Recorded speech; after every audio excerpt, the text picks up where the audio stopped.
제가 요한복음을 참 좋아하는데요.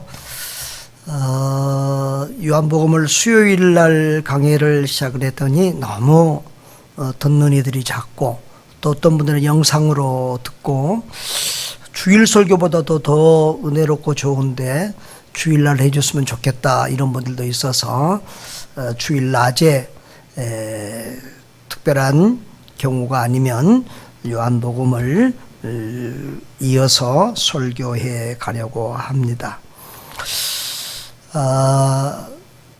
사람들에게 어떤 성경을 가장 좋아하냐고 물어보면 요한복음을 말하는 분들이 많고요. 또 전도할 때도, 또 새가족을 교육할 때도 요한복음을 읽으라고 보통 권유를 많이 하게 됩니다. 또 제가 이렇게 새가족 공부를 시킬 때도 이렇게 보면 거의 다 그 새가족 공부, 또 구원에 대한 공부 요절들이 거의 다 요한복음입니다. 지난 2주 동안에 제가 종말 설교를 하면서 정말 이 종말 준비, 구원의 확신, 무엇보다도 지금 죽어도, 종말이라고 하는 것은 언제 있을지 모르니까 지금 죽어도 천국 갈 수 있다고 하는 구원의 확신이 있어야 된다는 것을 강조를 많이 했는데, 이 바른 믿음과 구원에 대한 복음을 증거하는 데 있어서 요한복음보다 좋은 책이 없습니다. 그래서 요한복음을 이어서 가르치려고 합니다. 이 새가족들이나 이 구원에 대해서 이렇게 가르쳐 보면, 내가 가르치면서도 이렇게 쉽게 가르치고 이렇게 또 잘 가르치면 분명히 구원의 확신을 가질 있을 거라고 이렇게 기대하는데, 그렇지 못한 경우들을 많이 봅니다. 그래서 이 사람의 말로, 사람의 방법으로 마음대로 이렇게 쉽게 또 구원을 줄 수 있거나 또 얻을 수 있는 것이 아니다. 지난주 말씀처럼 구원은 성령의 역사하심으로 우리가 받을 수 있는데, 그래서 정말 가르치는, 설교하는 목사나 또 듣는 저와 여러분들 모두가 정말 성령의 역사로 말미암아 또 믿어지고 확신되고 또 감동이 있을 수 있기를 주의 이름으로 축복합니다. 이 요한복음 강해를 상당히 오랜 기간 할 텐데요. 그동안에 요한복음이 몇 장까지 있죠?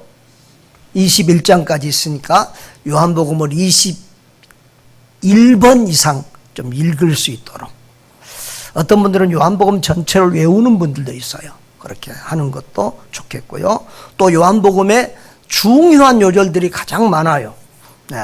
우리가 잘 아는 요한복음은 3장 16절, 1장 12절 이런 것들 다 요한복음에 많은데, 요절도 21절 이상 이렇게 좀 외우면 좋겠고, 또 요한복음의 기록 목적이 예수 믿어 구원받게 하는 거니까 또 요한복음을 강의를 듣는 동안에 한 영혼이라도 구원하는 그런 열매가 있기를 주의 이름으로 축복합니다.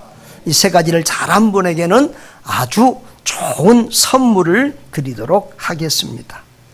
자, 오늘은 우리가 서론격으로 왜 복음서가 4권인가, 그리고 공관복음서와 요한복음은 어떻게 다른 것인가 조금 살펴보기를 원합니다. 여러분, 여기 제가 있습니다. 그런데 저를 한쪽에서만, 저 위에서 나를 보면 내가 키가 큰지 작은지를 알아요, 몰라요? 몇 년 전에 우리 청년 중에 어떤 친구가 제 군대에 있을 때 사진을 이렇게 저기에 SNS에 올렸어요. 근데 많은 분들이 보고 은총 목사 군 사진인 줄 알더라고. 나는 조그맣잖아요. 근데 밑에서 이렇게 찍어져가지고 굉장히 키가 커 보이고, 또 나도 젊었을 때 이렇게 딱 보니까 진짜 아들하고 은총 목사하고 이렇게 닮은 것 같아요. 아무튼 그런 적이 있었는데, 아무튼 이렇게 사람이 어떤 방향에서 어떻게 보느냐에 따라서 달라지는 겁니다. 그래서 정말 어떤 사람을 잘 보려고 하면 여러 각도에서 또 여러 사람이 이렇게 봐야 더 잘 볼 수 있고 잘 알 수 있습니다. 그래서 성경은 단 한 절도 허투루 기록된 것이 없는데 그 귀한 성경책에 4권이나 예수님의 행적에 대한 이 사복음서가 기록이 되고 있다는 것입니다. 그만큼 예수님이 성경의 중심인물이고 그 예수님을 바로 알고 바로 믿는 것이 우리에게 중요하기 때문에 그렇습니다. 그런데 이 마태, 마가, 누가, 요한복음 4개를 사복음서라고 하는데 그 중에 마태, 마가, 누가복음은 공관복음이라고 합니다. 같은 관점에서 예수님을 바라보고 기술하고 있고요. 또 서로 이렇게 중복되는 부분들도 많이 있습니다. 그래서 공관복음과 요한복음을 따로 구분하게 되는데요. 이 공관복음 마태, 마가, 누가복음은 예수님에 대해서 좀 더 요한복음보다는 객관적으로 좀 기록을 하고 또 간접적으로 기록을 하고 또 예수님의 어떤 그 외적인 부분과 이런 것들을 행동 이런 것들을 많이 기록을 하고요. 또 귀납법적 처음부터 막 딱 선언하고 한 것이 아니라 점점점 읽어가면서 예수님을 더 깊이 알아가는 그런 모양으로 기록이 되어 있습니다. 그런데 요한복음은 아예 그 어떤 그 요한 기록자 요한의 신앙과 신학이 아예 그 주관이 깊게 내게 되어 있습니다.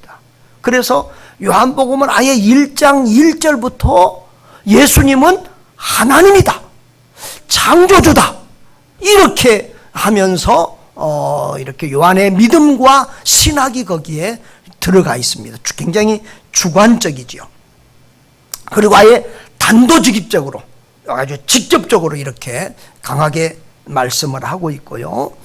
또 그 내적인 예수님과의 깊은 교제라든가 내적인 부분을 많이 기록하면서 또 처음부터 이렇게 아예 중요한 진리를 선포하고 가는 연역법적인 기록으로 되어 있습니다. 다른 복음서가 예수님의 그 행적에 대한 전기 스타일의 기록이라고 하면 요한복음은 이 요한의 신학이 들어가 있는 그런 서신으로 볼 수가 있을 것입니다. 기록 순서를 보면은 공관복음 마태복음이 제일 먼저 기록된 것이 아니라 마가복음이 제일 먼저 기록되었다고 이렇게 볼 수 있습니다. 그리고 마가복음의 내용을 참조해서 마태복음과 누가복음이 기록이 되어 있습니다. 그래서 마가복음은 90% 이상이 마태복음에 이렇게 그 내용이 겹쳐 있어요. 뭐 기록 내용들은 조금씩 다르지만 누가복음에도 상당히 많은 부분이 있고요. 그래서 마가복음 661절 가운데 마태복음이나 누가복음에 기록되지 않는 구절은 31절 뿐일 정도로 서로 이렇게 공통적인 내용들이 많이 있습니다. 그런데 요한복음은 다른 복음서들에 없는 내용이 거의 기록이 되어 있어요. 뭐 한 80% 이상이 이렇게 다른 복음서에는 없는 예수님의 설교들, 그리고 예수님의 기적에 대해서도 7개가 기록이 되어 있는데 그 중에 5개가 다른 복음서에는 기록되어 있지 않는 것들이에요. 여러분, 우리가 예수님의 첫 번째 기적이 뭐죠? 예수님의 첫 번째 행하신 기적이 물로 포도주를 만든 것인데 그것도 요한복음에만 기록이 되어 있어요. 그리고 가장 어떤 면에서 강력한 기적 중에 하나가 나사로를 살린 것인데 나사로가 죽은 지 며칠 만에 살아났어요? 4일 만에. 나흘이에요, 나흘. 그래서 정말 냄새날 정도로 썩어서 냄새날 정도라고 하는 그런 상황에서 예수님이 나사로야 나오너라 그러니까 이 칭칭 배를 둘러 맨 채로 나사로가 걸어서 나오는 그런 쇼킹한 내용도 볼 수가 있는데 그 나사로가 살아난 내용도 어느 복음서에만? 요한복음서에만 기록이 되어 있습니다. 누구나 잘 아는, 아무리 초등학교 아이들도 아는 요절 하나가 있습니다. 요한복음 3장 16절. 하나님이 세상을 이처럼 사랑하사 독생자를 주었으니 이는 저를 믿는 자마다 멸망하지 않고 영생을 얻게 하는, 그 말씀도 요한복음이고요. 영접하는 자, 곧 그 이름을 믿는 자들에게는 하나님의 자녀가 되는 권세를 줘요. 우리가 잘 아는 중요한 요절들이 거의 다 요한복음입니다. 나는 곧 길이요 진리요 생명이니 나로 말미암지 않고는 아버지께로 올 자가 없느니라. 요한복음 14장 6절. 다 이렇게 요한복음의 내용들이 아주 중요한 것이 많고, 또 구원에 대한, 거듭남에 대한 이런 믿음으로 거듭나는 이런 내용들도 요한복음에 잘 기록이 되어 있습니다. 그리고 이 요한복음은 아주 다른 그 복음서보다는 아까도 말했지만 직접적으로, 단도직입적으로 강력하게 이렇게 확신 있게 기록을 하고 있는데, 요한 1서 1장 1절을 보면 요한이 예수님을 어떻게 체험했는지를 말씀하고 있어요. 자, 같이 읽어볼까요? 태초부터 있는 생명의 말씀에 관하여는 우리가 들은 바요, 눈으로 본 바요, 자세히 보고 우리의 손으로 만진 바라. 요한복음 1장 1절에 예수님을 말씀이라고 그랬잖아요. 그런데 여기서는 생명의 말씀, 그렇게 표현을 했고, 그 말씀이신 예수님에 관해서 우리가 눈으로 뭐 했다고요? 우리가 들은 바요, 귀로 들은 바요, 눈으로 본 바요, 자세히 주목해서 보았고 우리의 손으로 만진 바다. 이 요한은 예수님과 몇 년 동안 함께 살면서 가장 근거리에서 예수님을 보았고 말씀을 들었고 만졌고 함께 동고동락하면서 그 예수님을 누구보다도 잘 알고, 그리고 확신 있게 강력하게 예수님을 하나님이시라고, 하나님의 아들 그리스도라고 증거하고 있는 것입니다. 자, 요한복음을 기록한 이 사도 요한에 대해서 한번 보도록 하겠습니다. 모든 성경의 저자는 성령 하나님이십니다. 그런데 하나님은 항상 인간이라는 도구를 사용하시고 또 사람과 함께 하나님의 일을 이루어 가세요. 하나님은 요한을 통해서 요한복음뿐만 아니라 요한 1서, 2서, 3서, 그리고 요한계시록, 성경의 마지막인 요한계시록 책 5권을 기록하게 하셨어요. 여러분, 성경이 전체 몇 권이죠? 자, 오늘은 서론적인 공부입니다. 성경이 전체 66권인데 구약이 39, 신약이 27, 그래서 3927입니다. 자, 그런데 그 중에서 가장 많은 권수를 기록한 기록자가 바울입니다. 바울. 모든 성경의 원저자는 성령님입니다. 그 성령님이 사람을 통해서 했는데 바울이 13권 이상을 기록을 했지만, 그러나 분량은 아주 그렇게 많지는 않습니다. 분량이 더 많은 것은 모세의 기록입니다. 창세기, 출애굽기, 레위기, 민수기, 신명기, 이 5권을 모세가 기록했는데 분량으로는 제일 많습니다. 그리고 모세처럼 또 5권의 성경을 기록한 사람이 누구냐? 바로 사도 요한입니다. 자, 요한이라는 이름은 영어로는 존이라고 그러죠. 히브리어는 요하난이라고 그러는데 뜻은 여호와께 사랑을 입은 자, 그런 뜻입니다. 그런데 성경에는 요한이라는 이름이 상당히 많습니다. 베드로의 아버지도 요한이에요. 그리고 우리가 잘 아는 마가복음을 기록한 마가도 원래 이름은 요한이에요. 그래서 성경에 뭐 마가 요한 이렇게 기록. 마가는 로마식 이름이고요. 원래 이름은 마가도 요한입니다. 그리고 우리가 잘 아는 세례 요한도 요한이에요. 구별하니라고 앞에 세례를 붙이는 거지 요한이에요. 그래서 사도 요한도 요한인데 구별하니라고 우리가 이제 사도 요한 이렇게 부를 때가 많이 있습니다. 그 요한은 살롬 아버지 세베대와 어머니 살롬의 사이에서 이제 갈릴리 사람으로 태어났습니다.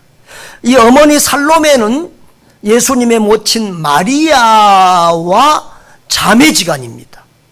그러니까 이 예수님과 이 요한은 육체적으로 관계로서는 이종 사촌 동생이라고 이렇게 볼 수 있는 사람이 요한입니다. 그리고 요한에게는 누가 있죠?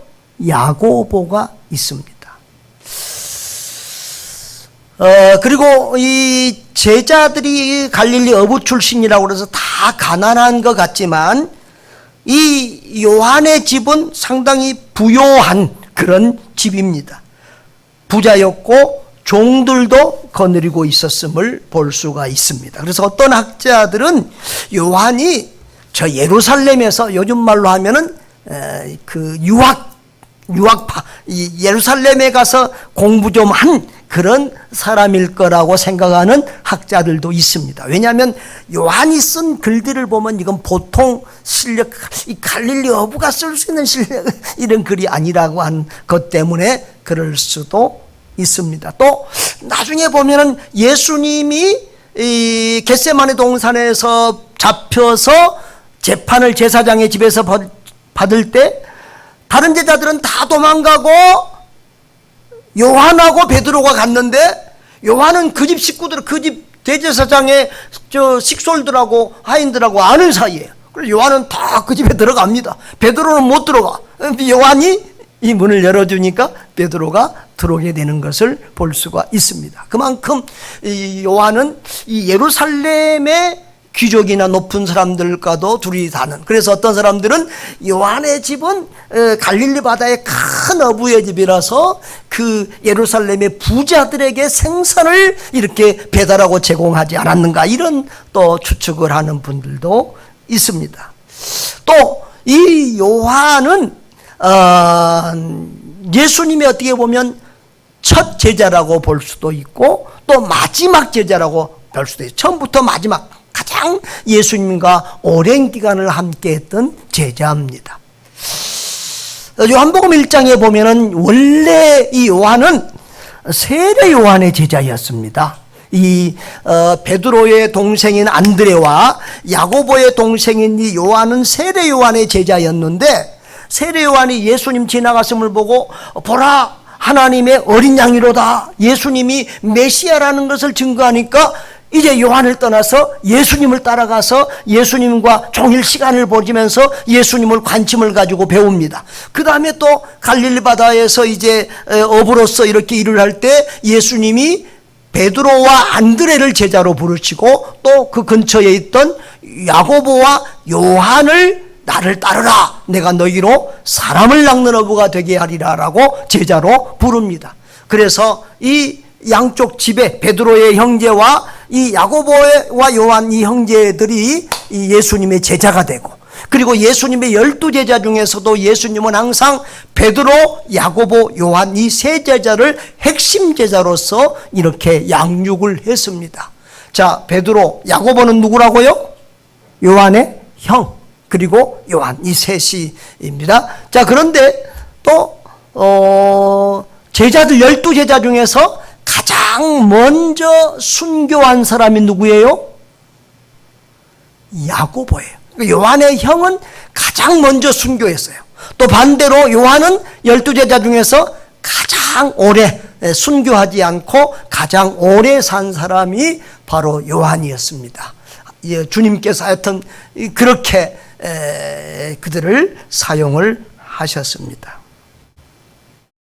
그래서 요한은 다른 제자들 다 죽고 난 다음에까지 살면서, 다른 제자들이 다 죽고 난 다음에 늦게 이 요한복음을 기록했고요. 그리고 95년도에는 반모섬에 유배를 갔는데 그 유배지 반모섬에서 우리가 잘 아는 요한계시록까지 기록을 해서 신약 성경의 가장 마지막 책까지를 기록한 그런 제자가 되었습니다. 자, 우리는 이 사도 요한을 사랑의 사도라고 하는 그런 별명으로 부를 때가 많습니다. 그런데 이 요한은 원래는 이렇게 사랑이 많고 겸손한 그런 제자가 아니었습니다.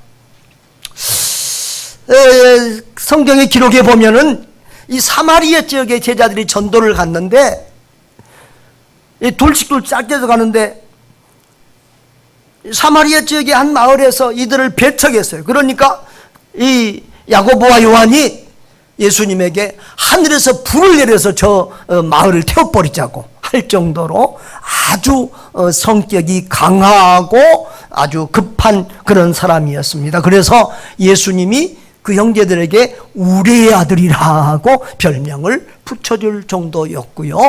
또 예수님이 예루살렘에 올라갈 때, 예루살렘의 십자가지로 마지막 올라갈 때 이 야고보와 요한은 어머니까지 대동해서 치맛바람을 일으켜서 이제 예수님 올라가서 왕 되시면 한 사람은 오른편에 한 사람은 왼편에 앉혀달라고 했다가 예수님에게 책망을 받고 또 제자들의 미움과 분노를 샀던 그런 사람들이기도 했습니다.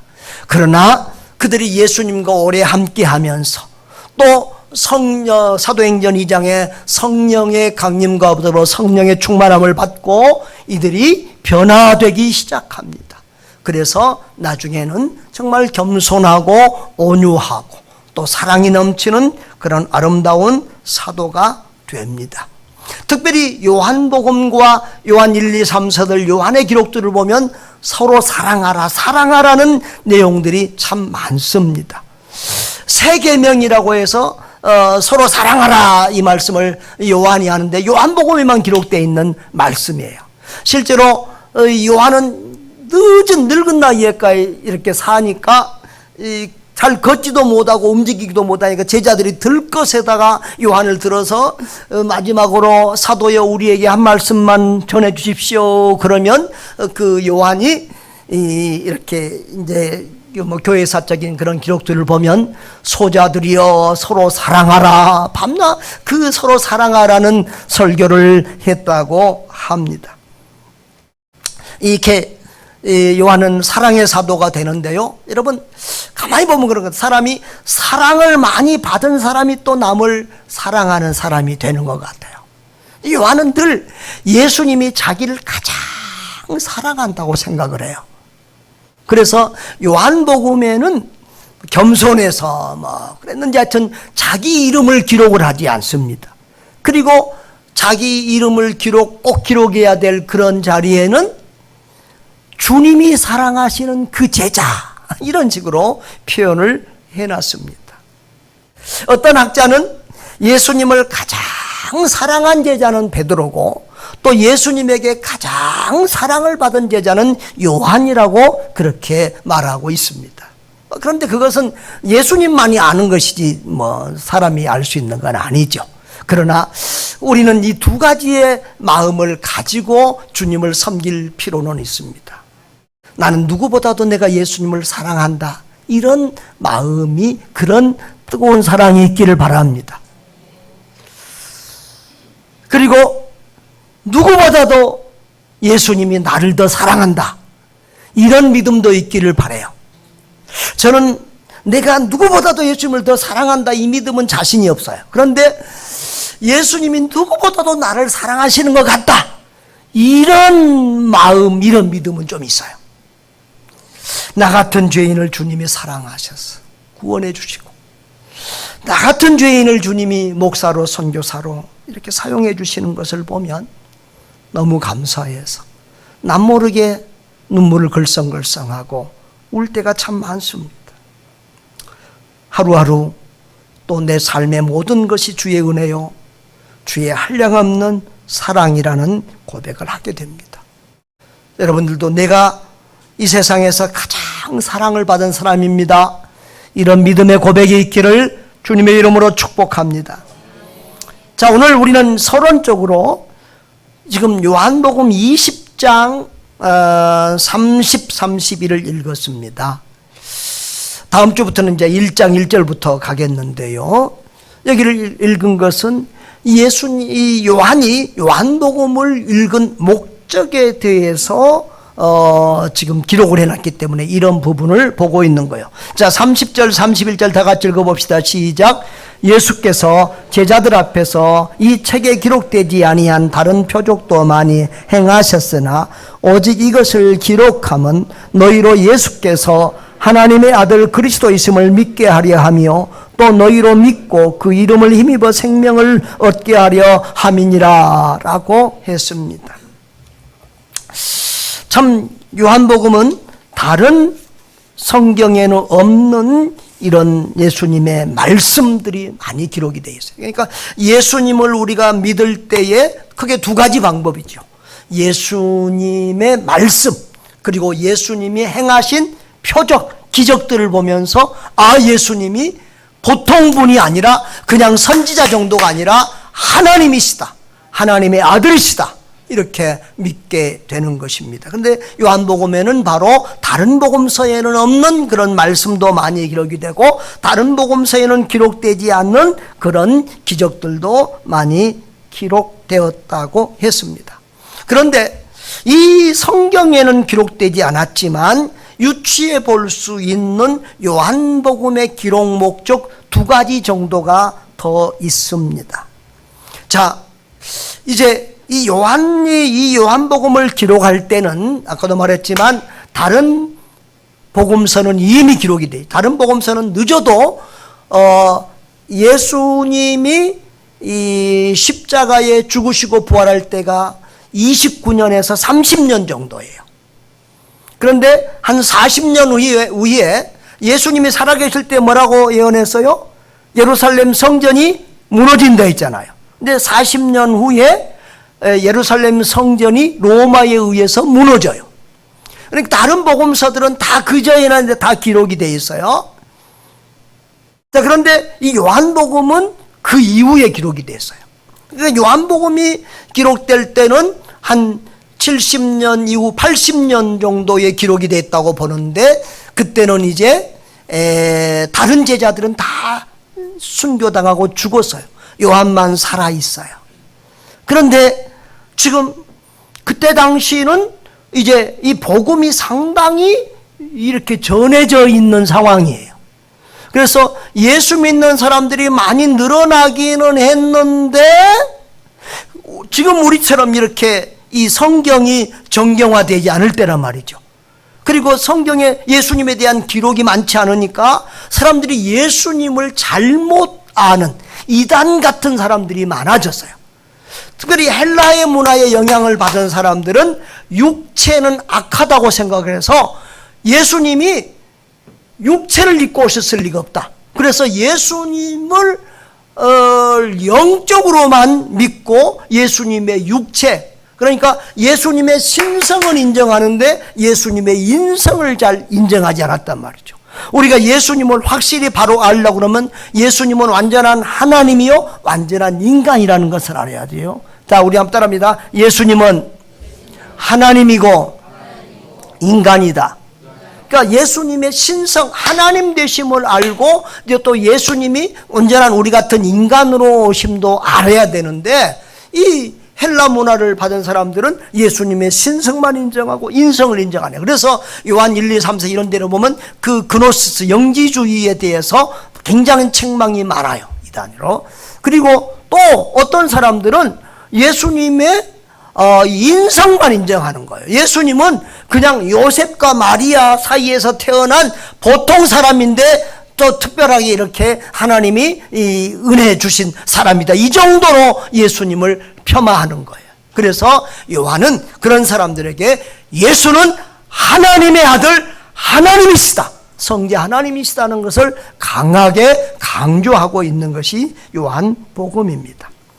특별히 예수님의 그 요한복음 기록의 궁극적인 목적은 예수님께서 하나님의 아들 그리스도이심을 믿어서 그 믿음으로 말미암아 구원 영생을 얻게 하려 함이라는 것입니다. 자, 이 31절 다시 한번 읽어봅시다. 시작. 오직 이것을 기록함은 너희로 예수께서 하나님의 아들 그리스도이심을 믿게 하려 하며 또 너희로 믿고 그 이름을 힘으로 생명을 얻게 하려 함이니라. 아멘. 예. 요한복음만 아니라 사실은 모든 복음서가 예수님에 대해서, 예수님이 누구신가에 대해서 기록을 한 거예요. 예수님이 누구신가? 이게 복음서의 가장 핵심 주제예요. 그리고 그 예수를 바로 알고 믿는 거예요. 그래서 마태복음이나 마가복음, 누가복음에는 이 내용이 기록되어 있어요. 예수님이 제자들에게 사람들이 나를 누구라 하느냐 그렇게 묻잖아요. 그리고는 그 다음에는 제자들에게 너희는 나를 누구라 하느냐 그렇게 물어요. 그러니까 마태복음은 베드로가 뭐라고 대답했어요? 주는 그리스도시요 살아계신 하나님의 아들입니다. 그랬어요. 이렇게 마태, 마가, 누가복음에는 이런 질문을 통해서 예수님이 하나님의 아들 그리스도요 또 그를 믿어야 할 것을 말씀하고 있어요.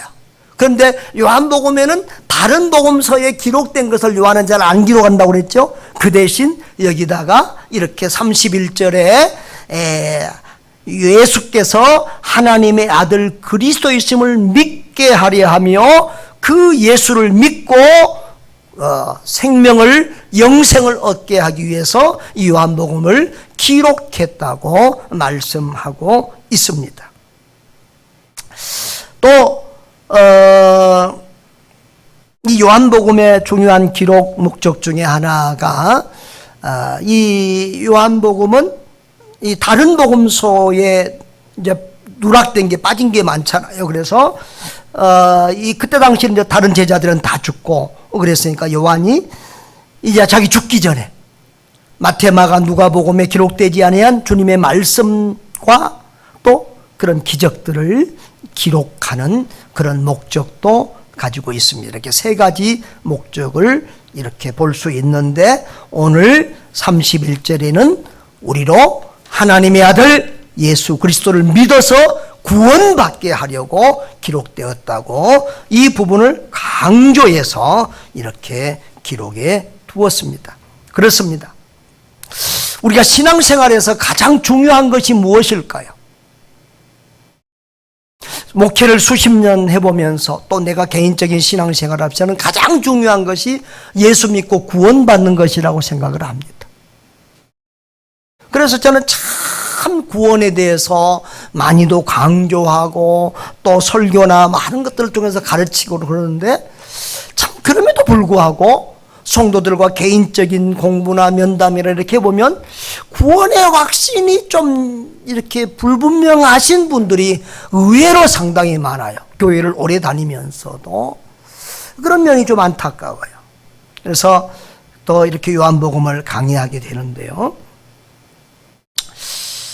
이 구원이라는 것이 목사가 마음대로 줄 수 없는 것이기 때문에 아까도 말했지만 또 이 전도나 이런 것들이 잘 안 되니까 목사들이 하다가 보면은 교육적으로 이렇게 더 강조점을 두기가 쉬워요. 자, 오스왈드 스미스라고 하는 분이 쓴 구령의 열정이라는 책이 있습니다. 이 오스왈드 스미스 목사님은 아주 우리가 기억해야 될 귀한 목사님이세요. 이 오스왈드 스미스 목사님은 캐나다의 목사님인데 이미 돌아가신 지 오래됐습니다. 우리 교회의 어떤 모델 교회 중에 하나예요. 캐나다에서 피플스 교회 이렇게 많은 회중들 사람들의 교회를 하는데 이 목사님은 선교사를 나가고 싶어 했는데 아파가지고 자꾸 나가다가 또 아파서 들어오고 결국 선교사를 못 나가게 돼요. 그래서 그 선교 중심 교회를 세우게 됐어요. 그러면서 교회 재정의 50% 이상을 선교하고 각 구역에서 선교사를 파송하고 이래서 아주 세계적인 선교의 모델 교회를 처음 세우게 돼요. 그 모델 교회를 본받은 한국 교회가 전주 안티옥 교회고 그 이동희 목사님 우리 교회도 몇 번 붕이오고 설교도 하셨잖아요. 또 우리 교회도 뭐 그런 교회 중에 하나라고 볼 수 있습니다. 이 오스왈드 스미스 목사님은 30권 이상의 책을 적고 또 많은 책들이 뭐 여러 언어로 번역돼서 세계에서 읽혀졌어요. 그분이 쓴 책 중에 선교사가 되려면이라는 책과 이 구령의 열정이라는 책이 유명한데, 이 구령의 열정이라는 책을 보면 이런 내용이 있습니다. 한번 같이 읽어보겠습니다. 어떤 사람은 믿는 자를 세우는 특별한 은사가 있기 때문에 그리스도인을 믿음 안에서 세우는 일에만 전력을 다하겠다고 생각한다. 나도 이런 곁길로 빠진 적이 있다. 그랬습니다. 어떤 사람들은 전도하고 구원의 확신, 구령 사람 영혼을 구원하는 것보다도 자기는 교육의 은사가 있으니까 교육에 힘쓰겠다고 이쪽으로 많이 간다는 거예요. 자기도 그랬다는 거예요. 그런데 이렇게 어느 날 하나님께서 깨닫게 주셨다는 거예요. 그래서 돌이켰다는 거죠. 사람의 영혼을 구원하는 것보다 더 긴급한 일은 없고, 그리고 영혼 구령을 했을 때 사람들의 신앙이 빨리 성장하고 사람들이 변화되더라는 거예요. 거듭나지 못한, 구원받지 못한 사람들을 가르쳤을 때는 믿음도 성장이 잘 안 되고 변화도 잘 안 된다는 거예요. 그것을 지금 말씀하고 있어요. 여러분, 우리 신앙생활에 가장 중요한 것은 거듭남인 줄 믿습니다. 예수 믿고 구원받는 것인 줄 믿습니다. 사실은 거기서 우리 그리스도인이 출발되는 거예요. 거듭나지 못한 그리스도인은 아직은 지금 스타트 라인에 선 게 아니라 준비 운동하고 있는 상태예요. 여러분, 꼭 거듭난 그리스도인, 구원의 확신 있는, 지금 죽어도 천국 갈 수 있다고는 확신 있는 그런 성도들 될 수 있기를 바랍니다. 이 거듭남, 구원받은 것처럼 중요한 일이 없어요. 자, 프랑스 왕 헨리 4세는 이런 얘기를 했어요. 자, 헨리 4세가 프랑스 왕으로 있을 때 어떤 사람이 와서, 그 당시에는 이제 스페인이나 이런 나라가 세계의 많은 지역들을 점령해서 여러 지역의 식민지를 세울 때예요. 그래서 스페인 왕이 어떤 땅을 가졌다, 뭘 가졌다 이렇게 자랑을 하니까 그 헨리 4세가 이렇게 대답을 했습니다. 그가 캐스트의 왕이냐, 나는 프랑스의 왕이다. 그가 나바르의 왕이냐, 나는 프랑스의 왕이다.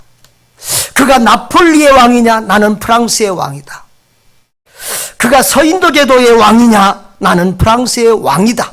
이런 식으로 나는 프랑스의 왕이라는 말을 계속했어요. 그러니까 스페인 왕이 여기저기 식민지를 가지고 뭘 소유했다고 했지만 프랑스의 왕이라고 하는 것보다 더 위대한 그런 것은 없다는 거예요. 모든 나라들을 합친 것보다 프랑스 왕국의 왕이 된 것이 더 위대하다고 그렇게 자부심을 가지고 있어요. 여러분, 바로 이런 자부심을 가져야 될 사람들이 바로 우리 그리스도인들이에요. 나는 서울대를 나왔습니다. 나는 박사학위가 몇 개 있으면 나는 아는 것이 많습니다. 여러분, 그러나 그 모든 아는 것보다도 예수를 아는 지식이 최고의 지식인 줄 믿습니다. 예수님을 바로 아는 것이 최고의 지식이에요.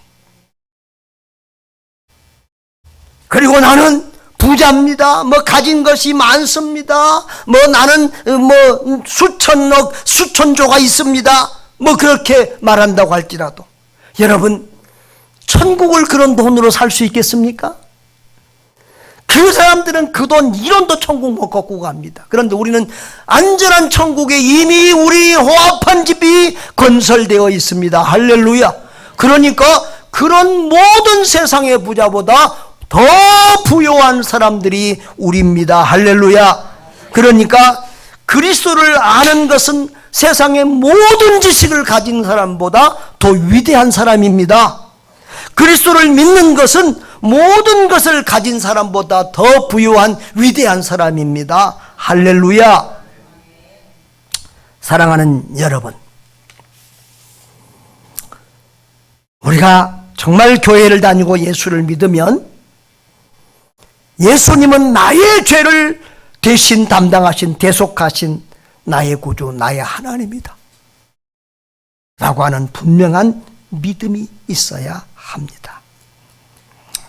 여러분, 주님을 바로 알고 주님을 바로 믿으시기를 바랍니다.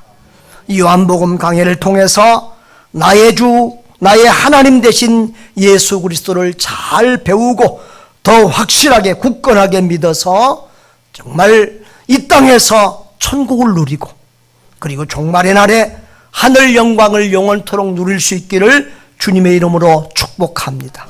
그리고 우리가 알고 믿는 이 구원의 예수를 다른 사람 세계 땅끝까지 전해서 한 영혼이라도 더 구원하는 그런 복을 누리는 저와 여러분 될 수 있기를 주의 이름으로 축원합니다.